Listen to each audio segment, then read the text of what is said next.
Mesdames et messieurs, bonjour et bienvenue à la revue de presse de ce lundi 22 janvier 2024.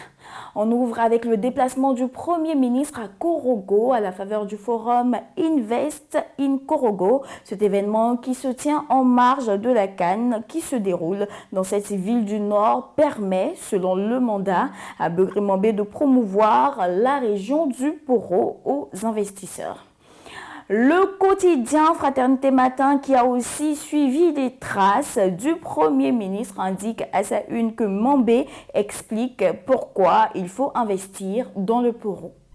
Dans sa diversité, la presse ivoirienne revient abondamment sur le décisif match des éléphants qui a lieu ce soir contre la Guinée équatoriale.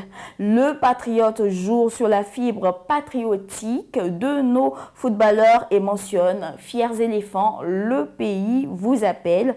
Et pour le dire aux athlètes, le vice-président a effectué le déplacement à leur quartier général. Notre confrère Le Matin, qui rapporte l'information, reprend les propos de Meïlé Koné. Mettez toute l'énergie qu'il faut pour gagner. Le jour plus plante le décor et écrit « ça passe ou ça casse ». Toute chose que plus soit, l'Inter en prévenant que le faux pas est interdit.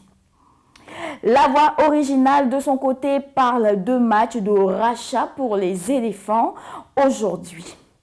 Notre voix, qui n'est pas restée en marge de cette actualité, donne la parole à Serge Alain Magui, qui fait partie de l'épopée victorieuse de 1992. Ce dernier parle à Gassé. La bonne nouvelle vient du rassemblement qui annonce les retours de deux feux follets que sont Adingra et Haller.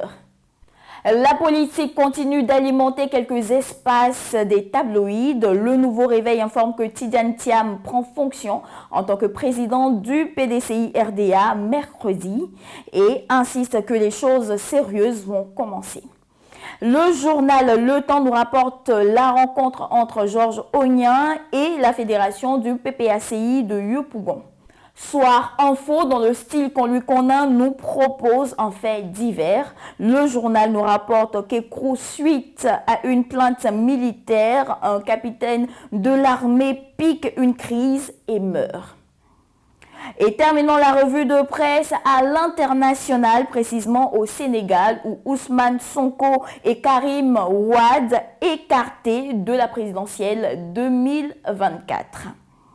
Et nous sommes au terme de cette actualité. Nous vous donnons rendez-vous, même heure, même canal, demain. D'ici là, portez-vous bien.